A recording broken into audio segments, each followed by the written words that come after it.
As before, the door opened the merest crack, and again 2 sharp and mistrustful eyes peered at him from the darkness. Then Raskolnikov lost his head and made what might have been a serious mistake. Apprehensive that the old woman might be alarmed at their being alone, and without any hope, of the door, and pulled it towards him, so that she should not be... You guys should be... What's going on? Blah, blah, blah. Excuse me. Excuse me.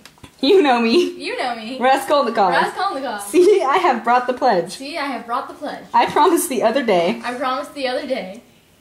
And he held it out to her.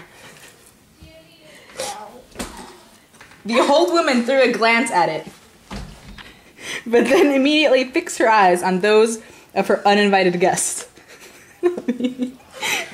She looked at him attentively. Attentively. Look at me attentively. Ill-naturedly and mistrustfully. A minute or so went by.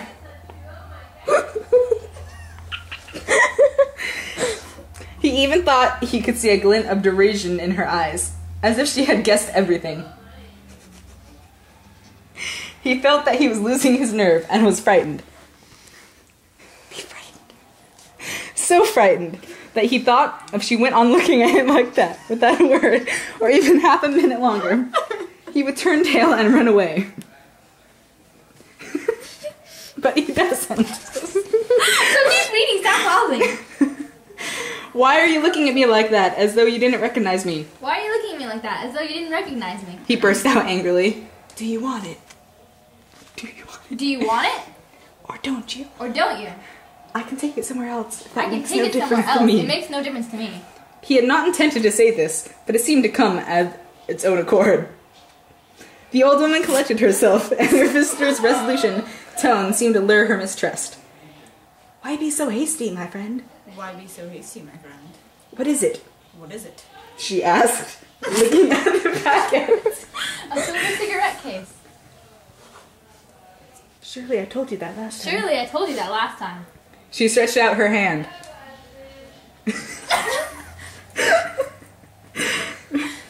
But what makes you so pale? But what makes you so pale? Are your hands trembling? Why are your hands trembling? Are you ill or Are you something? ill or something? Yes, I am ill. What is it? What is it? She asked, weighing it in her hand and once again fixing her eyes on Raskolnikov. A silver cigarette case. Look at it. Look at it. It doesn't feel like silver. That's what you're I said that loud, whatever. It doesn't feel like silver. Trying to undo the string, she turned for light towards the window. Moved away from him and stood with her back to him. He unbuttoned his coat and freed the axe from the loop, but still kept it in concealment, supporting it with his right hand under the garment. His arms seemed to have no strength in him. He felt them growing more and more numb and stiff with each moment. He was afraid of letting the axe slip and fall. His head was whirling. Keep opening it! Why is it all wrapped up like this? Why is it all wrapped up like this? You're not even filming, Michelle! Oh. No, film. Well, I'm trying to do both. Don't get both, just like alternate. Ooh, pretty. There was not a moment to lose. He pulled the axe out, swung it up with both hands, Back of the axe. hardly conscious of what he was doing, and almost mechanically, without putting any force behind it, let the butt end fall on her head. His strength seemed to have deserted him, but as soon as the axe descended, it returned to him. The old woman was, as usual, bareheaded. Take your hood off. Her thin fair hair, just turning gray and thick with grease, was plaited into a rat's tail. She's dead.